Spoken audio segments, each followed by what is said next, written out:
Selamat siang teman-teman. Seperti biasa saya berada di kebun, dekat kebun yang ditanami kangkung oleh bapak saya, dan di ujung sana itu rumah saya. Tadi habis hujan jadi agak sedikit basah ya, gerimis ya, bukan hujan, gerimis, dan sekarang juga mendung di sini. So it's not really hot, jadi agak dingin ya, tidak begitu panas seperti biasanya. Teman-teman, bertahun-tahun yang lalu saya membaca buku Guruji Anand Krishna. Saya sudah mengoleksi buku-buku Guruji Anand Krishna sejak tahun 2006. Jadi sudah sekitar hampir 20 tahun yang lalu.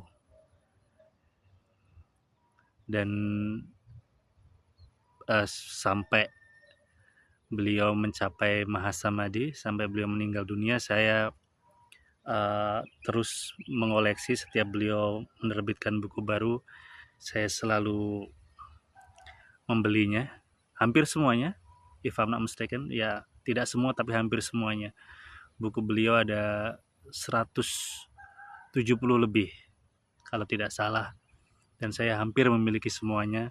Tapi dalam kurun waktu hampir 20 tahun itu banyak yang sudah entah kemana, menghilang atau dihilangkan, saya tidak tahu. Ya, but anyway, saya adalah pengkoleksi buku-buku spiritual, utamanya adalah buku tulisan guru saya, yaitu Guruji Anand Krishna. Dan saya masih ingat saya membaca buku, walaupun buku itu sekarang sudah tidak ada, saya cari sudah tidak ada, yaitu tentang berjudul Be the Change, tulisan Guruji tentang Mahatma Gandhi. Dan Be the Change ini adalah statement dari Mahatma Gandhi tentang perubahan.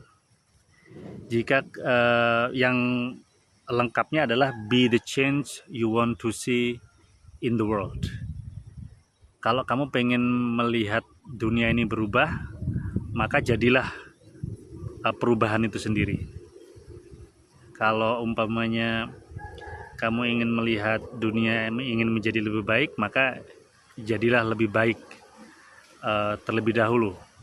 Kalau Anda ingin melihat dunia di mana isinya adalah orang-orang yang sabar, maka jadilah orang yang sabar itu terlebih dahulu. Jadilah yang pertama, be the change. Jadilah agen perubahan itu sendiri. Kalau diartikan secara lepas ya, secara bebas, jadilah agen perubahan jika kamu menginginkan dunia ini berubah. Jadi kamu tidak bisa mengharapkan dunia ini berubah tanpa kamu berubah. Kalau ingin dunia ini dipenuhi oleh orang-orang yang respectful, yang rendah hati, yang memanusiakan manusia, yang menghargai, maka jadilah dan milikilah kualitas-kualitas itu terlebih dahulu di diri Anda. Kalau Anda belum memilikinya, maka kembangkanlah. Dan proses mengembangkan sifat-sifat mulia ini bukan sesuatu yang mudah. Mungkin lebih mudah dikatakan daripada dilakukan, tetapi bisa dilakukan. It is doable dan memang harus dilakukan. Kita yang harus memulainya, Anda dan saya. Saya tidak bisa mengharapkan Anda berubah kalau saya tidak berubah. Begitu juga Anda tidak bisa mengharapkan saya berubah kalau Anda tidak berubah. Jadi saya dan Anda mesti menjadi agen perubahan untuk jenis perubahan yang ingin kita lihat di dunia ini. Dan satu poin yang beliau tulis dari sekian butir poin yang beliau tulis tentang Mahatma Gandhi adalah jadikanlah pengendalian diri sebagai senjata. Redaksi persisnya, verbatimnya saya lupa, tapi something along the line, jadilah pengendalian diri sebagai senjatamu untuk menghadapi dunia yang terus berubah, dunia yang ilusif, yang hari ini ada, besok tidak ada. Tanpa pengendalian diri, kita akan terombang-ambing. Kita akan terombang-ambing terhadap situasi yang ilusif ini. Hari ini kita punya uang, orang menghormati kita. Besok uang kita hilang atau dicolong, habis, ludes, maka orang tidak lagi menghormati kita. Kalau kita menyematkan harga diri kita pada uang, maka ketika uang itu hilang, maka hilang pula harga diri kita. Dan seiring hilangnya harga diri, maka kita juga kehilangan diri kita. Tidak hanya harga diri, tapi kehilangan diri. Dan kita bisa menjadi gila kalau kita selalu mengidentikan diri kita terhadap sesuatu yang terus berubah. Uang di kantong kita terus berubah, uang di rekening kita terus berubah. Mungkin ada yang kelihatannya tidak berubah, tapi berubah kok. Anda kira orang-orang kaya yang sekarang rekeningnya miliaran itu selalu miliaran? Tidak. Dan apakah akan selalu miliaran? Juga tidak. Hidup ini berjalan terus kok, tidak berhenti. Siapa orang terkaya di dunia tahun 1950 misalnya? You don't know and you don't care anymore. Karena kekayaan atau kemiskinan atau kepemilikan atau ketidakpemilikan, suatu keadaan di mana kita tidak memiliki apapun, itu adalah suatu keadaan yang berlalu seperti awan. Saat ini mendung. Tadi nggak mendung seperti ini, tadi panas sekali. Apakah akan mendung seperti ini terus? Tidak.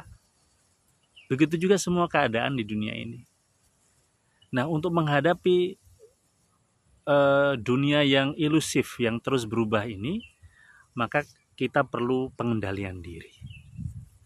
Pengendalian diri adalah senjata. Kalau kita bisa mengendalikan diri, maka kita tidak akan hanyut.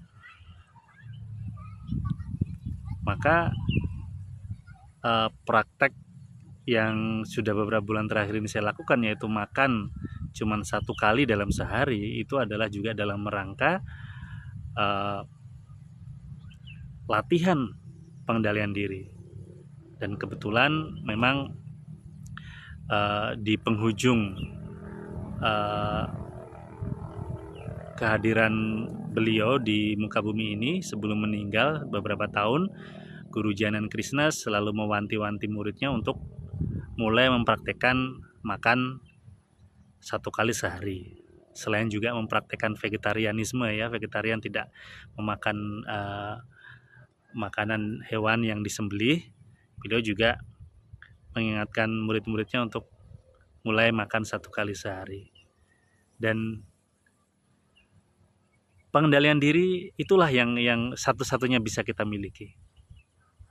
Mau miskin maupun kaya, mau tinggal di istana atau di gubuk reot, mau sehat ataupun mungkin keadaan badan kita sudah lemah, kuat ataupun lemah badan ini, tetapi ketika kita sudah memiliki pengendalian diri, maka kita tidak hanyut. Kesadaran kita bisa terus terpusat pada hal-hal yang sejati. Apa yang sejati? Diri ini sebagai saksi, itulah yang sejati. Diri ini yang tadi siang saya melihat langitnya cerah, kemudian ini mendung, kemudian nanti gelap, kemudian besok cerah lagi. Itulah diri yang sejati, yang ada di dalam setiap kita, yang ada di dalam setiap makhluk. Disitulah kita berpegang. Itulah harta kita yang sebenarnya. Itulah senjata kita dalam menghadapi dunia yang ilusif ini, keberadaan yang ilusif ini. Demikian teman-teman sharing saya kali ini. Saya Rahmat Darmawan dari belakang rumah saya di Karanganyar, Solo, Jawa Tengah. Terima kasih.